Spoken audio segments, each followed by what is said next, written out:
일찍 들어오셨군요. 아유, 반갑습니다. 반갑습니다. 반갑습니다. 아, 이거 마침 글쓰기가 너무 따분해서 차라리 누구랑 같이 앉아서 얘기라도 좀 했으면 하는 참이었습니다. 의아하시겠지만 여기가 제 서재입니다. 네, 전 매일같이 이곳에서 한 가지 생각에 몰몰하고 있습니다.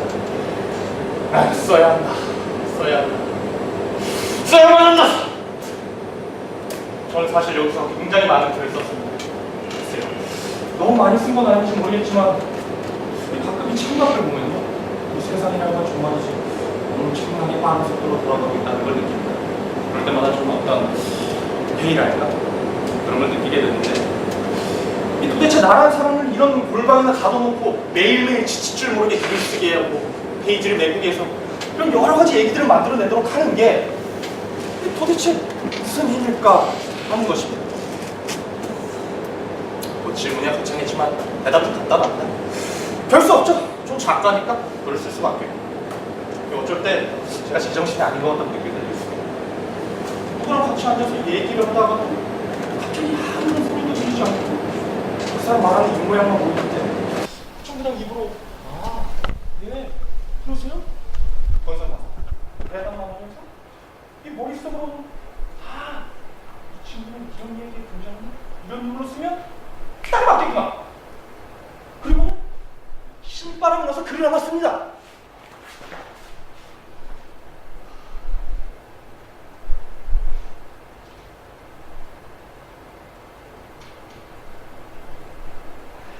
다 쓴 다음에 그걸 교정하기 위해서 한 번 더 읽을 때까지만 해도 기분이 아주 좋죠.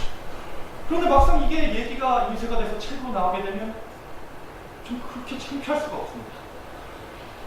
이거 죄다 쓴 얘기고 완전 실패작인 거예요. 그래서 차라리 그냥 쓰지 말 걸 그랬다 후회하면서 아주 비참해집니다. 그런데 또 사람은 그걸 열심히 읽죠. 그리고 평을 합니다. 이 작품은 아주 훌륭한 작품으로 톨스토이의 정신을 훌륭히 계승하고 있는 작품이다라는 둥, 뚜르게네프의 아버지와 아들들의 비교될 만한 작품이다라는 둥, 가지각색이죠. 제가 아마 죽으면 제 친구들이 제 무덤가에서 이렇게 얘기를 할 겁니다. 여기 아무개가 정별다. 톨스토이의 정신을 훌륭히 계승한 작가였지만 뚜르게네프보다는 좀 못했다. 그래서 저는 오늘 여러분들이 이곳에 오시기 전까지 한 가지 생각을 하고 있었습니다.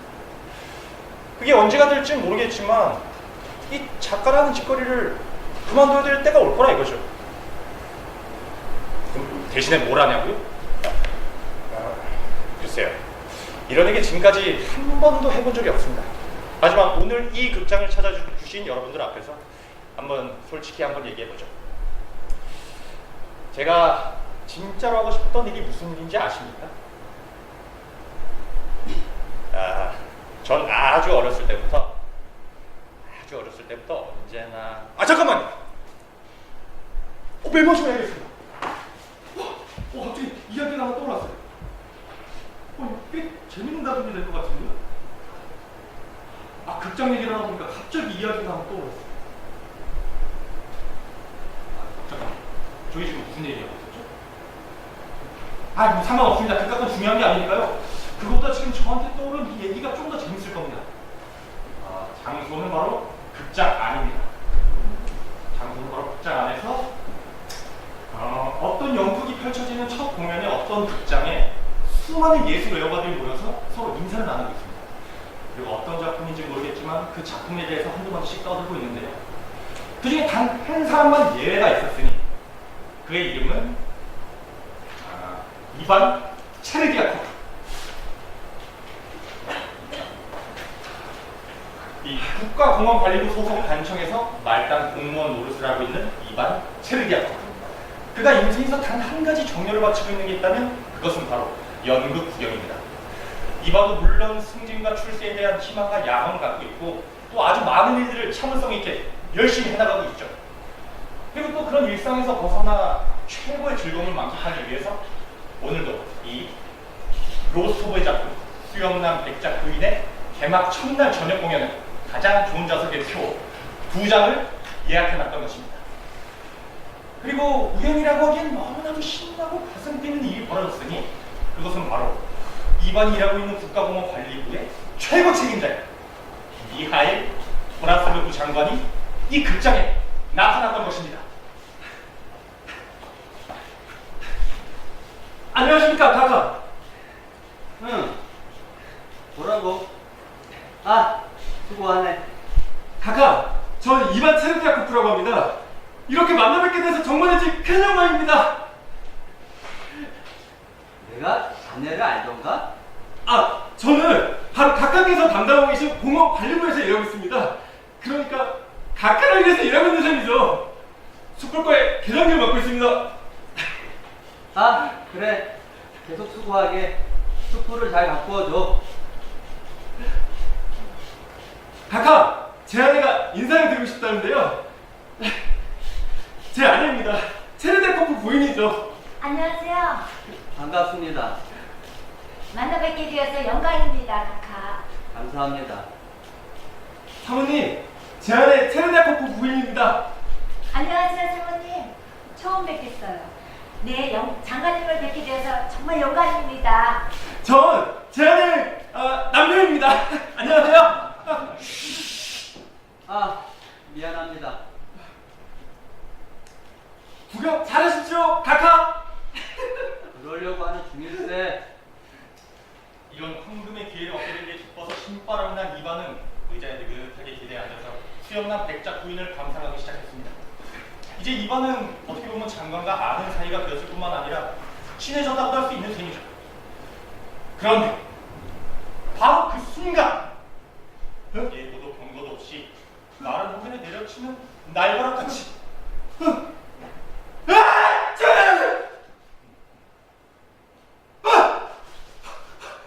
아이고, 이거 죄송합니다. 이거 정말 죽을 때였습니다. 이거.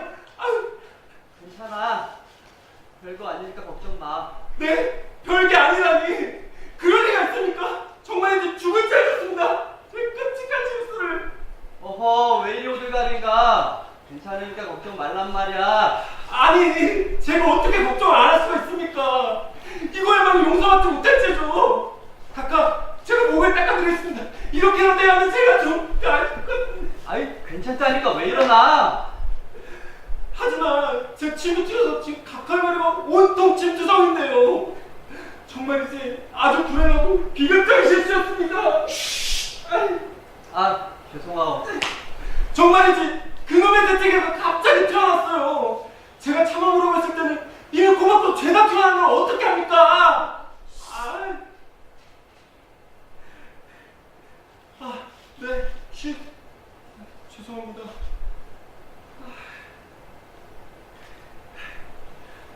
카카! 감기가 들어서 그런 건 아니니까 걱정하지 않으셔도 됩니다. 제 코에 뭐가 들어갔었나봐요. 아무리 연극을 보려고 해도 이반의 머릿속에선 오직 한 가지 생각만이 점점 커지고 있었습니다. 바로 아무런 동기도 없는 생리적 현상인 재채기 단 한 번이 그의 머릿속에서는 점점 커져서 마치 적군을 향해 쏘아대는 대포의 소리처럼 울리기 시작했습니다. 그리고 그의 머릿속에서는 방금 전에 그 악몽 같은 순간은 아주 천천히 울리는 동작 한 장면 한 장면 지나가면서 그 끔찍함이 확인되고 있었습니다.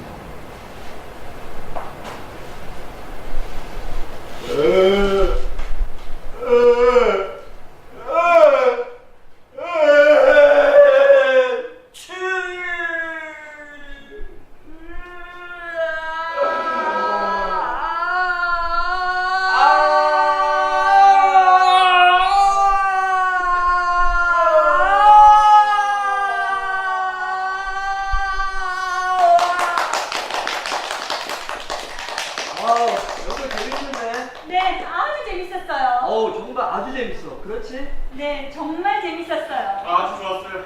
저 신라입니다, 카카. 누구지? 접니다, 카카. 체르다코프입니다.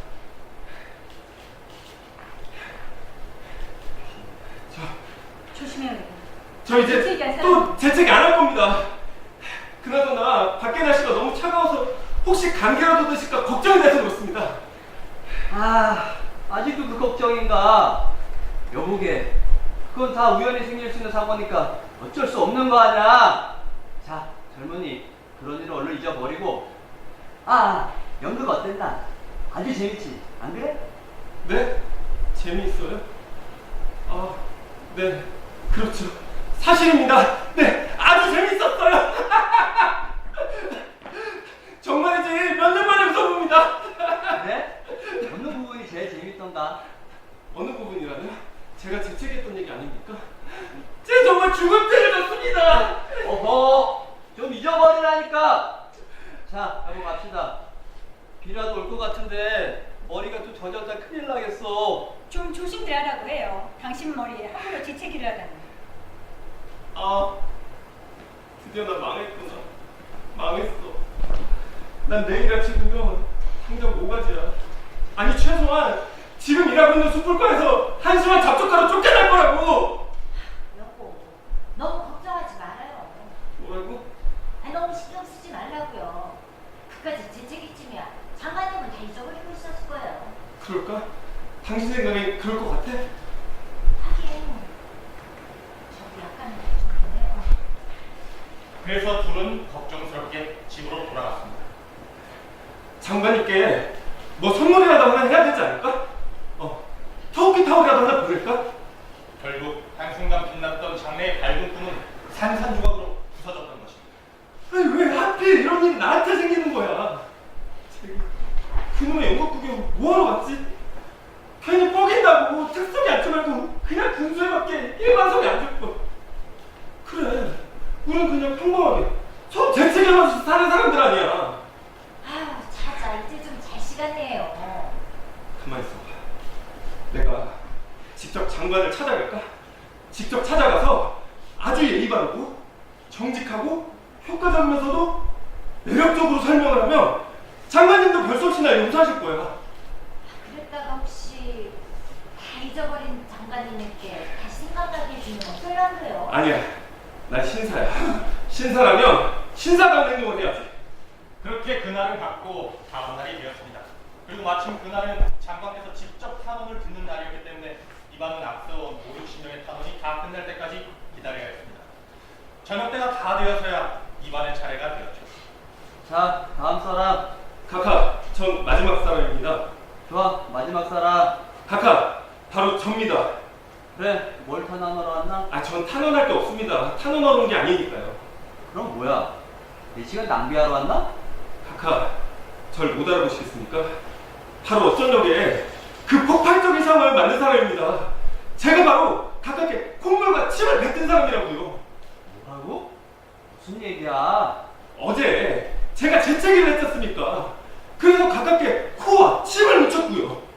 아, 그래. 그런데 왜 여기 왔지?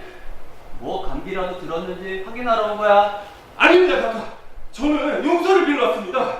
제가 한 재채기 속에는 아무런 정치적, 사회적 동기도 없고요. 예, 어떤 정의나 폭력도 없는 아주 순수한 시기에서 시키신 행동이었습니다. 정말이지 이건 제가 잘못한 게 아니라 제 코가 잘못한 거예요. 제 코를 시베리아로 유언 보내시더라도 제 몸뚱아리는 용서하십시오. 카카, 이렇게 빕니다. 이봐, 젊은이, 내 말 잘 듣게. 난 자네 코에 대해 조금도 유감이 없어. 자네 코 같은 한심한 일에 신경 쓸 새가 없이 바쁘단 말이야. 자, 당장 집으로 가서 뜨끈한 물에 목욕이나 하게. 찬물에도 상관없으니까 좌우가 뭐든 하라고. 오늘 자네 아니라도 탄원하러 것들이 별의별 소리를 다 떠들고 와서 난 지금 자네 따위에 신경 쓸 것이 없다고. 아이고 그렇지.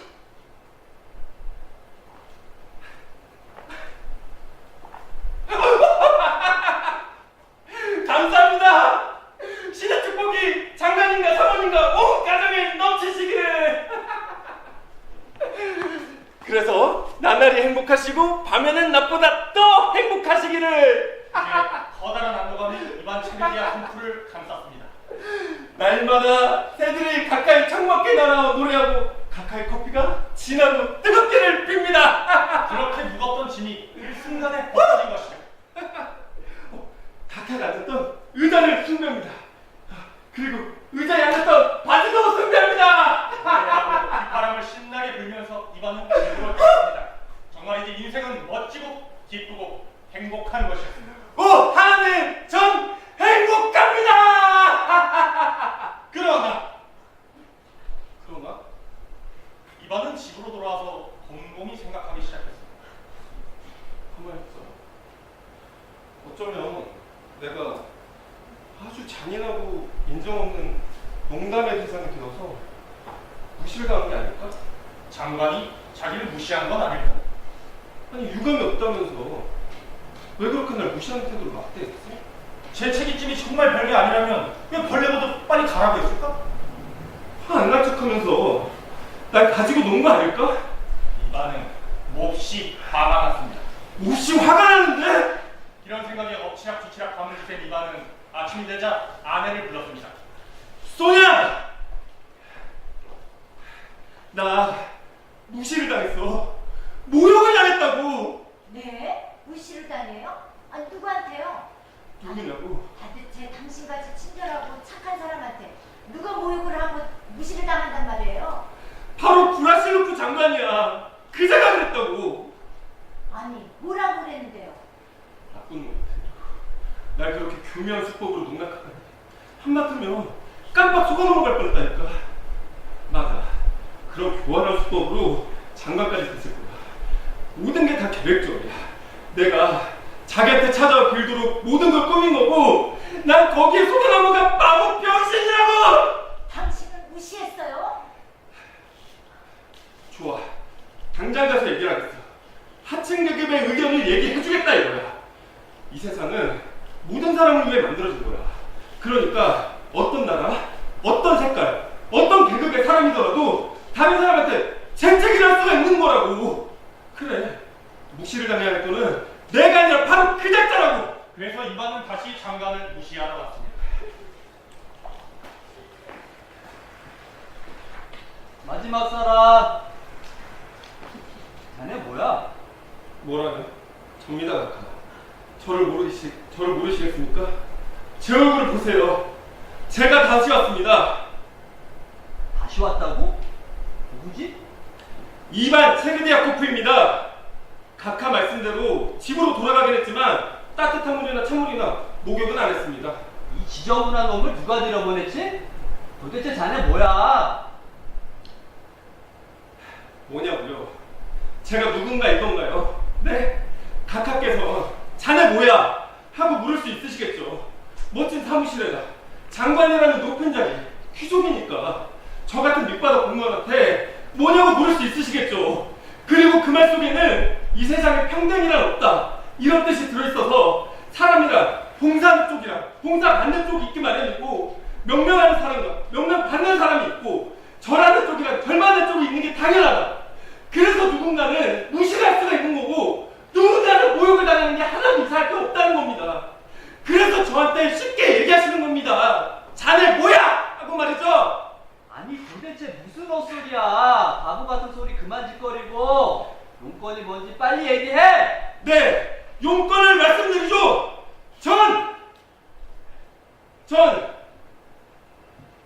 저 어느 용서를 빌렸습니다.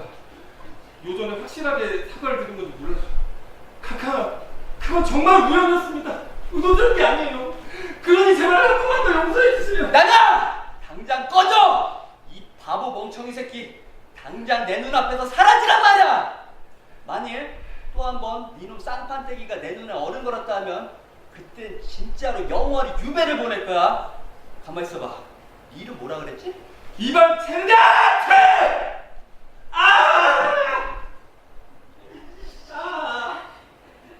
이 세균 무기 같은 놈, 벌레 같은 놈, 아니 벌레만도 못한 놈, 바퀴벌레 사촌에다 벼룩의 사위 같은 놈, 구데기 조카 같은 놈, 넌 먼지 같은 놈이야. 아니야, 넌 먼지도 못해. 넌 아무것도 아니야. 알아? 아무것도 아니라고! 에이! 그 순간 이 밤에 이반의 몸속에서는 무엇인가가 무너져 내리고 있었습니다. 무언가 아주 깊은 곳에 있는 아주 중요한 어떤 것. 그래서 한 번 고장나면 고칠 수 없는 그런 무언가가. 그래서 그것이 바로 무너져 내리고 있었던 것입니다. 이제는 모든 게 끝난 겁니다. 모든 게 한꺼번에 영원. 그 다음에 일어난 얘기는 간단합니다. 이반은 집에 돌아와 코트를 벗고